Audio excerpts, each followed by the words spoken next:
Okay, welcome back to Plastic Models by Regular Dude. This is part 6 of the Tamiya 125th scale Tiger I project I'm working on. And the parts that I'll be working on in this episode are sections 21, steps 21 through 23. And those will finish assembly of the turret itself. The commander's hatch, smoke dischargers, loader's hatch, assembly of the commander's cupola,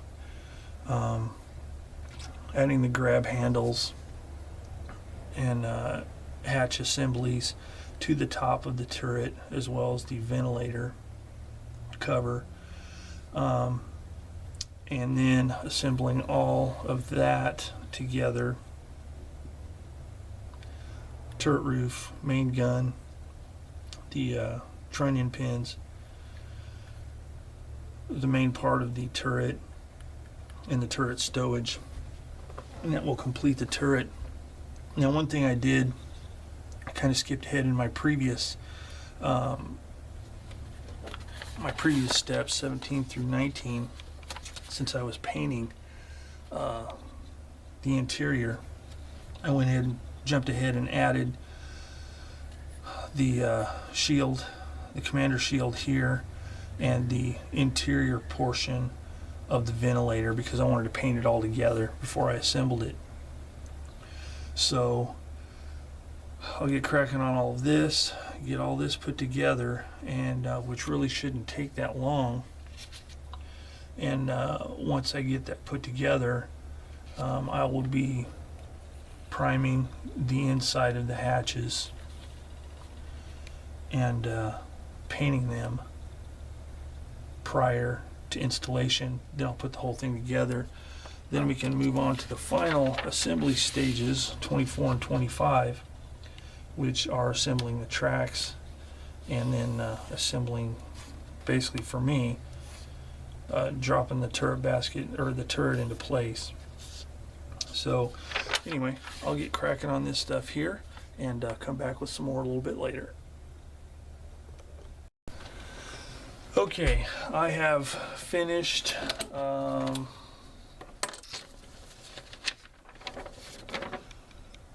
(21) through 23 in the instructions, and not really much to talk about as far as the fit of the parts. You know, again, there was some cleanup that had to be dealt with. But in the end, it went together just fine. As you can see, I've got it all taped off so I can prime it. So I can't really show you inside. Maybe I'll do that after I get it primed. But the only real fit issue was on the bottom of the gun, the main gun, the breech, bottom of the breech. You can see here this this item with teeth. I mean, it's to help with the elevation of the gun. There's a corresponding piece on the inside right here. This would be the front of the turret this way, and that toothed portion on the bottom of the breech rests in there. So when you raise and lower the gun, there's a little bit of tension, and that gear kind of operates like it's supposed to. It's kind of clever, and you know, considering the sparse amount of detail, it seems like a kind of a clever little deal they did to add to the realism, I guess, even though there's so much more that's missing. But anyway, that was the only real fit issue, is the teeth on the bottom. This part right here did not line up with this. It actually connected and hit this cover, this little cover portion right here. So what I ended up having to do was, in order to get it to where it would move somewhat freely, I mean, I'm not going to be moving the gun up and down, but if I need to change the elevation, I want to be able to do it. I had to trim the top of this off a little bit, and this part here I had to kind of bend one direction just a little bit so it wouldn't catch on the side part of the cover. And that's one of those things that there's not really a way to test fit it, and the fact that it was as close as it was, I think is kind of a testament to the ability, even in 1969, that Tamiya had to build a kit that's somewhat complex, you know, especially for the time. So, you know, I maybe read more into it than I should, but I think they did a really good job on this kit. You know, I mean, it's an old kit, and it's actually I think still holds up well. I mean, there's a lot that's wrong with the kit as far as dimensions and a lot of missing detail, but I mean, for its time, this is a pretty good kit. But anyway, that was the only real fit issue. Everything else went together fine. As you can see here, the hatches, they actually open. The interior detail of the hatches is pretty good. You know, it's got the wheel for, you know, closing the hatch, you know, the levers and so on. And the level, you know, the detail inside of the commander's hatch, you know, it's got the levers and so on. And it, you know, it's pretty good. The smoke dischargers, the main gun went in there really nicely. And man, it's just, you know, I don't know if you notice how big my hands are in any of my videos, but I mean, that really gives you an idea how big that thing is.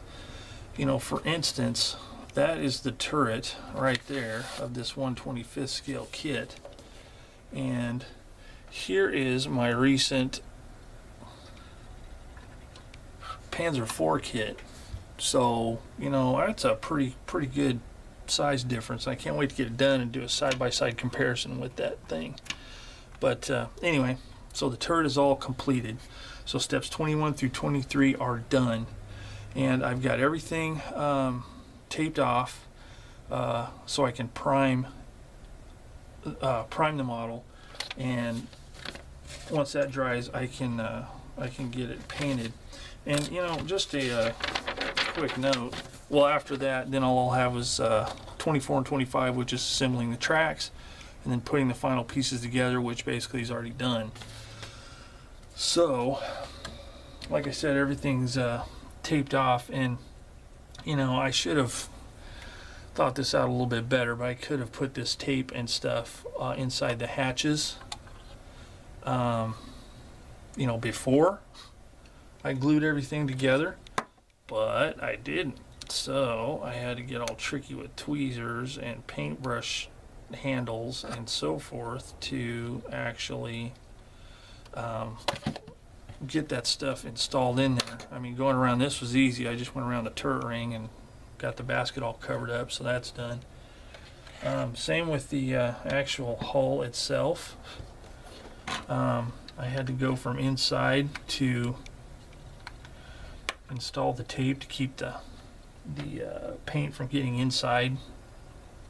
I still have to tape that off. That won't be a big deal, but I mean, I had to use my little finger and get, you know, smash it in, and I should have put the tape on these parts before I glued it all together. That would be all just a matter of punching it out and pulling it out with tweezers, but I didn't. So I got to, you know, use a little bit of Irish ingenuity and, you know, using my bent tweezers and paintbrush. I was able to, you know, fingers. I had to use my little fingers because these big meat hooks don't fit in there, but I was able to get it all together. So it's ready to prime.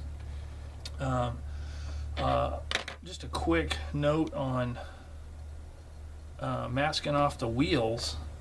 I recently bought, and I think I mentioned it in one of my earlier videos, but I bought this deal here. It's made in Japan. Umemoto is what it says on there, Japan, and it's got a titanium blade and then, you know, a nice sharp pin here. And basically what I did to make my masks, I got a piece of tape and some of my wide tape, and I measured the size of the rim, divided that in half between the tip of the blade and the point there, and basically just stick it on there.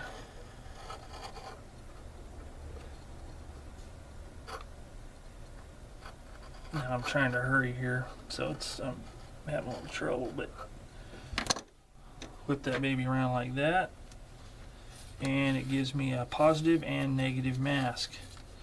And I figure what I can do, I didn't cut that great because, you know, I was trying to hurry, but you get the idea. It fits nicely. Start on one edge. Whoops. Oh! Okay, just start on one edge and you end up with that. And then if you want to do the tires, the rubber portion, you just use the disc inside and put that on top. So I'm figuring with a little bit of craftiness, I can save a little bit of time by using both parts. And what I'll do is I'll take every other wheel and I'll do the rubber, then I'll do the inside, and on the other I'll do the inside, then I'll do the rubber. So that way I can paint more wheels at once. But it works pretty quickly, and it's a lot better than trying, you know, with my you know, coffee shakes, trying to paint these tires, the rubber portion of these wheels. So that's where I am. So all I have to do is get all the parts pre-painted that I need to. Then I can, well, I'm going to prime everything first, and then I'll get onto the painting. So anyway, that's a quick update there, and I think the next video I will deal with the priming and painting of everything.